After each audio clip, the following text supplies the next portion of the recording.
Olivia de Havilland. She belonged to a Hollywood that no longer exists. A world of grand studios, sweeping romances, and stars who seemed carved from light itself. Yet even among legends, Olivia de Havilland stood apart. Born in Tokyo and raised between continents, she carried an elegance that felt timeless from the very beginning. Hollywood first embraced her as the luminous heroine of classic cinema, especially through her unforgettable partnership with Errol Flynn in films like The Adventures of Robin Hood. Together, they embodied adventure, glamour, and old Hollywood magic. But Olivia de Havilland's true story was never about simply being the beautiful leading lady.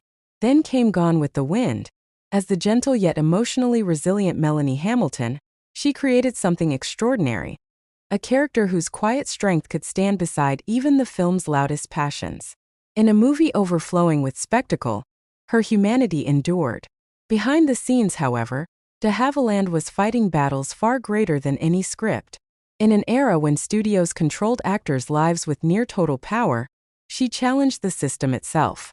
Her legal fight against Warner Brothers became a historic turning point in Hollywood history, forever changing the rights of performers in what became known as the de Havilland Law. She wasn't just protecting her own future, she was reshaping an industry. And as the years passed, her performances only deepened. In films like The Heiress, she revealed emotional complexity so powerful it earned her lasting critical acclaim and an Academy Award. Olivia de Havilland wasn't merely a survivor of Hollywood's golden age. She was one of the few who mastered it without surrendering herself to it. Some stars fade with time, delicate yet unbreakably strong, to grow brighter. She proved that true elegance is not obedience. During the earliest days of modern entertainment, she would go on to outlast generations of television itself.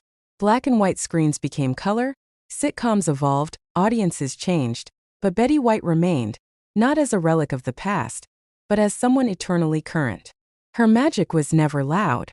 It lived in timing, warmth, and the mischievous sparkle behind every smile. Long before she became a beloved pop culture icon, White was already breaking barriers in television, building a career in an industry that rarely gave women lasting power. Then came The Mary Tyler Moore Show, where her portrayal of the deceptively sweet Sue Ann Nivens revealed her genius for comedy, charming on the surface, razor-sharp underneath. But it was the Golden Girls that turned her into something timeless.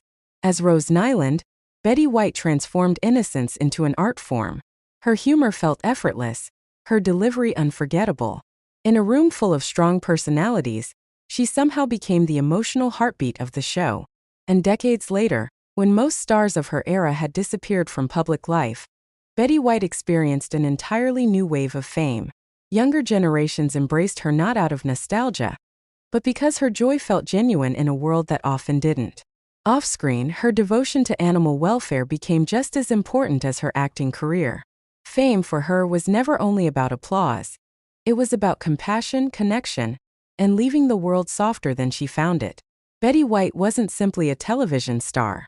She became comfort itself, a rare kind of celebrity whose presence made people smile before she even spoke. And when the laughter finally quieted, what remained was something even more remarkable: affection that felt universal.